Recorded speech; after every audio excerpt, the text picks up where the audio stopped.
Hey, what is happening here, Caleb and Luigi? How you doing, Caleb? Excellent. And you, Luigi? Yeah, we're here with a new guest for International Talks, Breyden Doherty from Australia. How are you, Brayden? I'm good. I'm good. How are you guys? Pretty Excellent. good. Very good. Really happy to have you over here today and to inspire more people to come in the U.S., get a scholarship, and kind of like learn a little bit more about how everybody start. Like in the sport, in the school, and kind of like why do you decide to come to U.S. instead of staying in the country? Yeah. So basically, in Australia, the whole dream if you play a sport is to come to America and do that sport in college. Basically, a lot of people think that it's a good way to get some free education as well, because if you get over here on a sports scholarship, then pays for most of the schooling, and we all know how I expensive just college and uni I just is. have a quick question. Yeah. Is expensive the study in Australia? Yeah, it's expensive. It's about the same. It's about the same. It's about the same, but we don't have scholarship opportunities. Like players can have any kind of a scholarship in the university, No, we even don't have it's that. academically.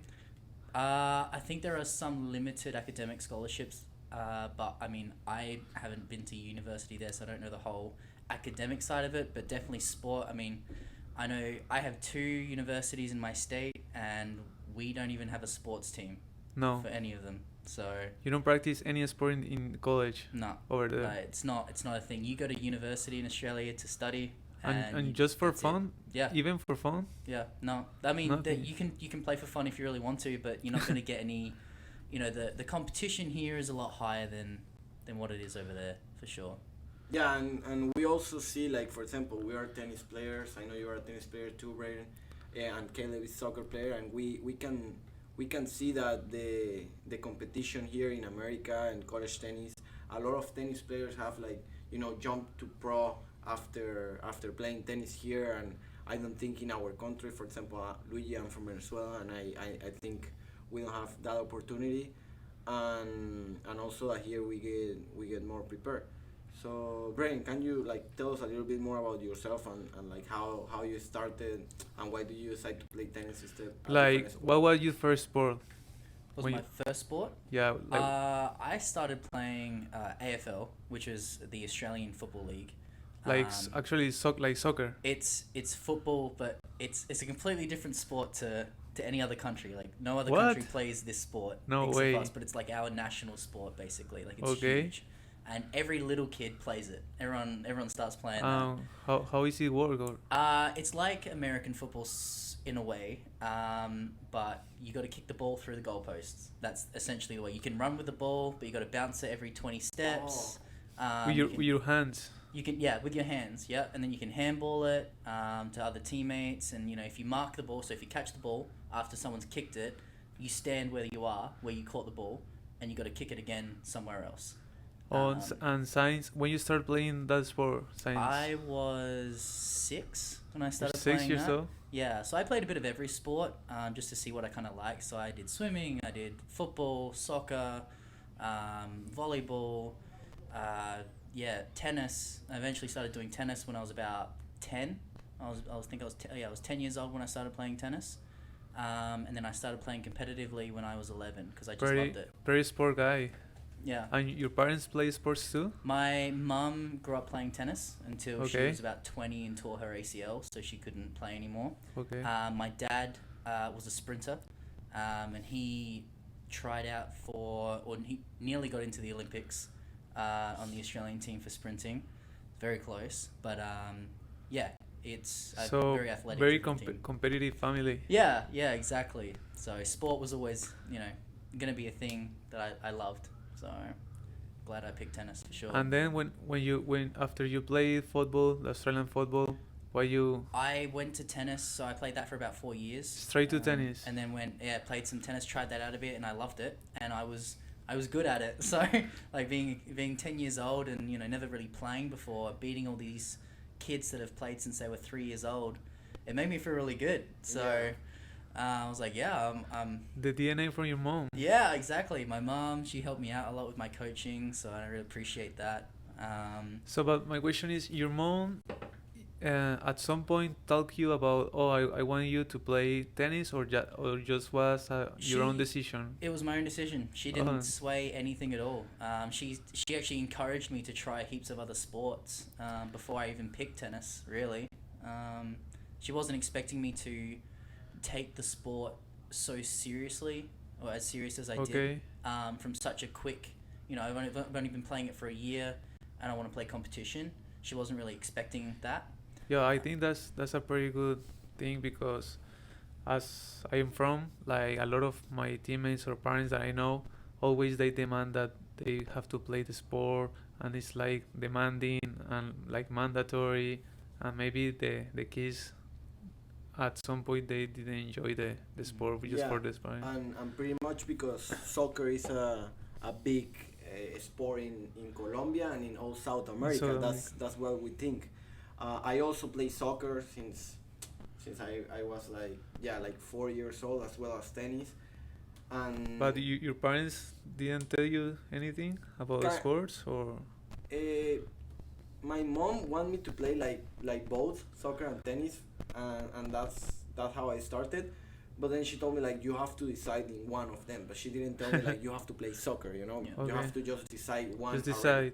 Yeah. Because I think she already had in her mind that I had to come to America for a scholarship, even playing soccer or tennis. Or tennis. Oh, Yeah. that's Yeah, huge. I didn't even decide to come to America until about a year before I actually came here.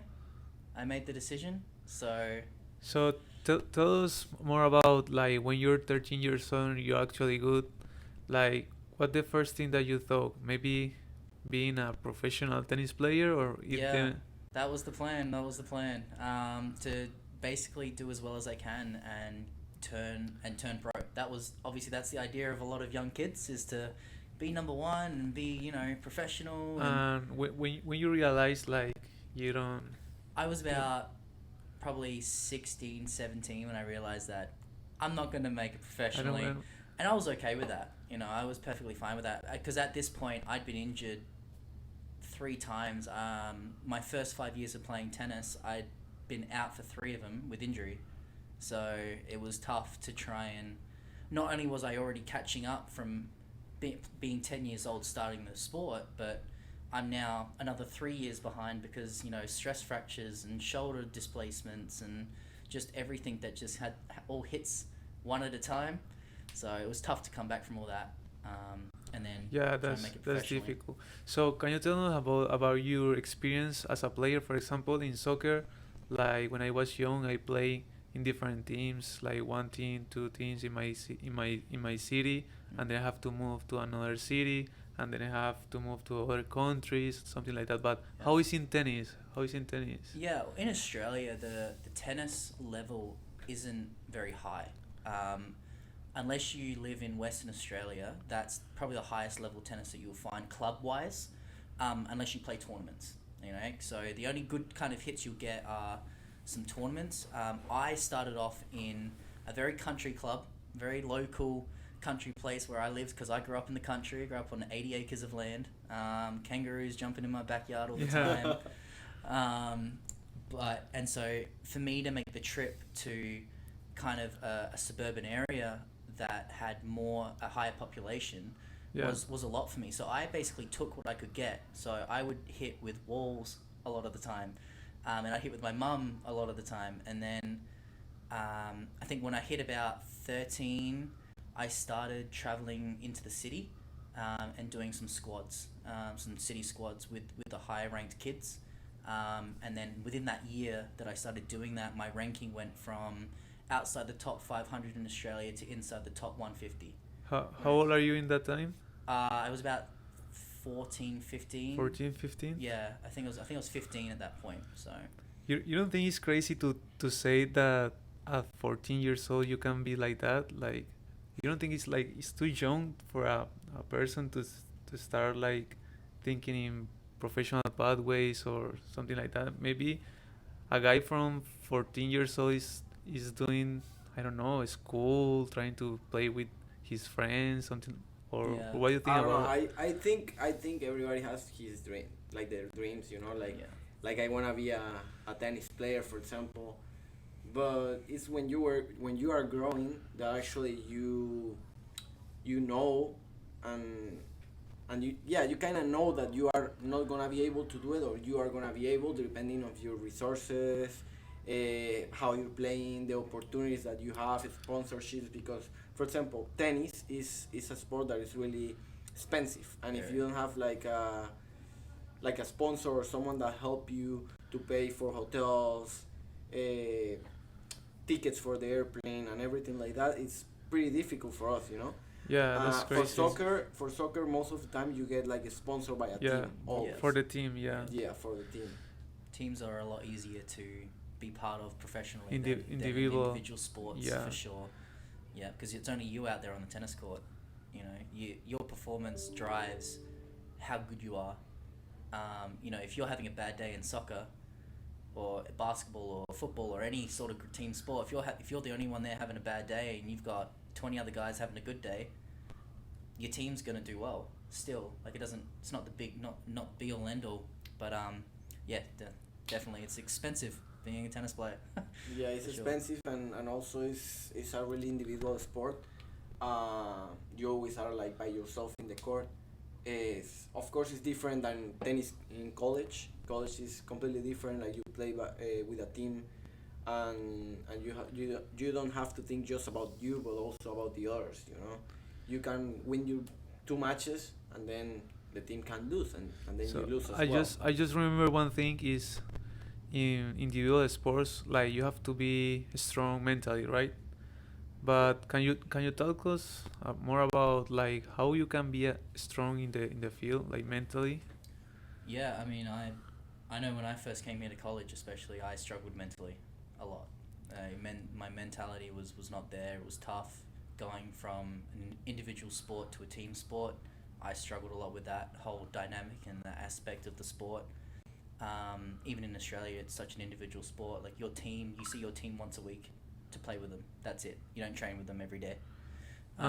For example, when you're in the court and you're playing against one, like it's 1v1, like what is the difference in the mentally, like how you can beat someone just mentally? Because I think that's the key. I say Rafael Nadal, those big dream stars, they say this everything is mental. So Mm. can you tell me more about what kind of mental are they referring, or how you can improve? Yeah, I'd say a lot for those for a high level, for those professionals. I feel like their mentality is driven by their want to win and be the best. Um, I think the ones who win at that high level want to be better than the other guy more on the day. So, which is why it's different every day. Everyone plays different every day.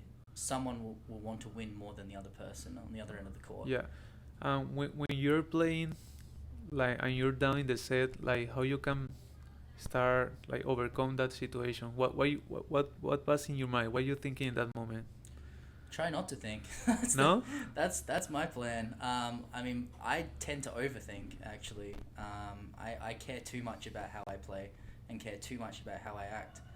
But I've actually found that if I care less, I play better.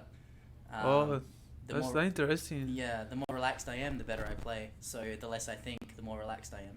So yeah, what Breyden is saying is completely true. Like as a tennis player, I think that when you feel more relaxed and you are not thinking about it, At some point, maybe you play better. Because if you're thinking about it, you are stressed, you get nervous. and it's not that you get nervous, but it's kind of like you get tight. Your arms, kind of you are not loose to play, you know. Mhm. And every time you wanna hit correctly, it's like it's not you, but it's like your mental part is telling you like I don't know what to do. I'm losing, and then you just don't play your game, and you play completely worse than you play in practice. Like you can be amazing in practice, and then you get to the match and get tight. Did you ever guys work with a mental coach or do coaching with? I did actually in my second year here at college, in my sophomore year.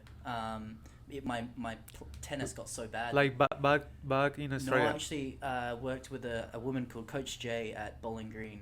Okay, And that's interesting. I she wanna know helped more. me. So she helped me a lot with overcoming. I used to get on the court and I used to shake so much that I couldn't even hold my racket properly in my Okay, first 2 years here okay. at college. So what this person, what this woman showed me and kind of helped me overcome was that fear of playing badly every time I get on the court. So my thinking went from, I'm gonna miss this next shot to, like, I'm not gonna miss. It's not gonna happen. That my confidence levels like dramatically increased in that time period that I was working with her, and it's just a change of my talking to myself. Instead of it being a negative thing, Okay. it was a positive thing. Positive. So, and I know it's so easy for everyone to say that, but it's so hard to do. Can you tell us more? Can you tell us more about how it works, how the therapy works? Because I think it's so interesting. Yeah, so she has a kind of step plan with how things work over a 6-week period. Okay. And it starts off with you writing down your goals for the week, just for Okay. the week.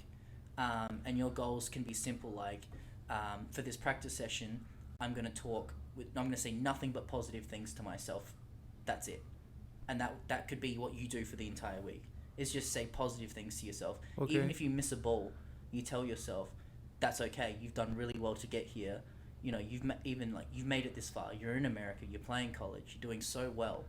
And just changing how you talk to yourself was just the main thing. Wow. So, and over the 6-week period, it ends up turning into muscle memory, basically. So, same as how we know how to hit a forehand every second. No matter what we use or hold, we know how to hit a forehand the way we always do. Same thing with the way you talk to yourself. So at some point it's more mental than physical. I would say tennis is probably 70% mental and 30% Se- physical. 70%. I'd say it's 70% mental and 30% physical. Because, I mean, you look at our tennis team, everyone on the team can play tennis. I feel like what differs everyone on the court is how badly everyone wants to play well and how badly everyone wants to win and beat each other every single day. You know, Luigi's kill attitude is what makes him such a good player. You know, he's always attacking the ball. Whereas, like, for me, for example, I'm a much more passive player. You know, I might have a Okay. big forehand, but I sometimes I tend to just back off too much because I don't have that full So confidence. do you think what is the point to the hard work? Because I used to be a guy that just hard working, but maybe I don't worry my other stuff, maybe in the mental side, Mm-hmm. in the psychology side. So it's not just about to hard work, right? Yeah, so if you do the How hard you can balance? Well, if you do the hard work, you're going to gain confidence because you're going to feel like you're, especially in tennis, you're going to feel like you're getting to balls that you think you wouldn't be able to get to. So that hard work, that fitness you're doing, that strength you're doing, you're not going to injure yourself. Okay. So the fact that you can do 3 hours of a match and get to every single ball, Okay. you might not hit them all in, you might miss some, but it gives you confidence that you go, I'm going to get the next one in.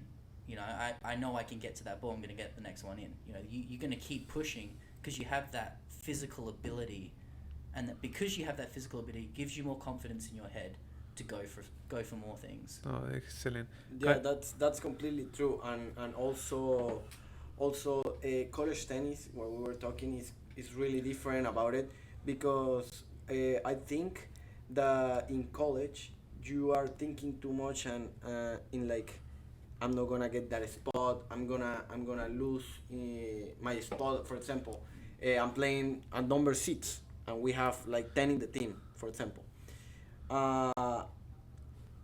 If I lose my match, I'm gonna lose my number 6, and then another guy is gonna play 6 and I'm not gonna play in the lineup. So that's the mental part, you know. Yeah. If you are thinking that in the match, then you're gonna lose, because you are not thinking that I wanna win this match. If not, you are thinking like, if I lose, I'm gonna get out of here. I'm not gonna play anymore because coach is not gonna want me anymore. Yeah. Okay, I just want to talk with two things. I just want to roll back one thing. Is like, I remember when I was young, I used to have a lot of fear when I came into before the game.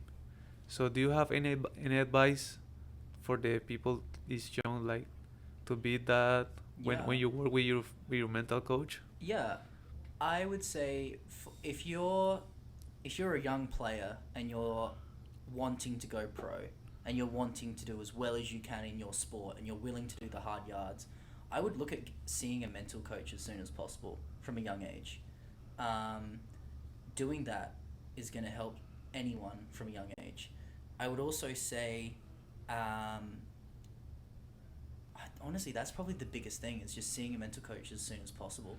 You don't have any advice like how can I, as a player, even if soccer, tennis, swimming, as a sport, as an athlete, how can I prepare myself and my mind to don't have the fear before the game, or it's normal to have it, or how to control, how to manage? Visualization's a big thing. If you can visualize yourself doing things right, you have got a 90% more chance of it happening on the court or on the field or in any sport whatsoever. If you picture yourself and imagine yourself, see yourself doing the same thing correctly over and over and over in your head, then it's gonna happen. It's going to happen. Okay. Like, you have a much more higher chance of that happening, and that's visualization. That's a big thing. Did you ever hear about mindfulness? Yep. That's What do you think about that? I think it's amazing. I think I do it now. You know, I don't do it every day, like the mindfulness where you just Can you teach us more about how it works? So the way I was taught mindfulness is where you can take about 15 minutes of your day just to appreciate what you've got, and you can appreciate how far you've gotten where, like, in the sport you are, or it doesn't even have to be in a sport. It can be in a job. It can be where you are, like in a life. workplace, in life. It's just 15 minutes just to kind of reflect on where you're at and go, wow, I'm here. I got here.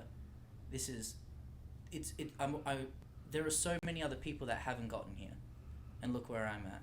15 minutes a day. It doesn't even have to be 5 minutes a day, just to reflect on what you're doing. And where this you're at. helps in your confidence, Yeah. everything. Confidence. It boosts your productivity as well.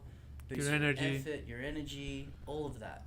You know, the amount of times that I go into the gym and I go, I don't want to go to the gym. You know, I don't want to go lift at 7 a.m. in the morning.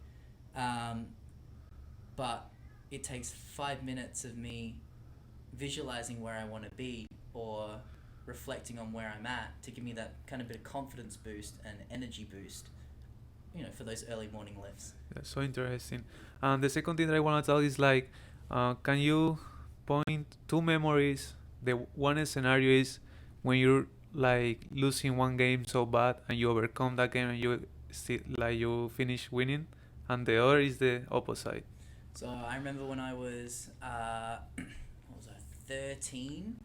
I just started playing really good. I've been playing really good at this point, and first tournament back after taking a little bit out, and I was losing 6-1 5-love in a tournament, and it was first round, and I was playing the number 2 seed, and I was 5-love down. I'm like, well, I'm either gonna lose this 6-love or I'm gonna win this in 3 sets.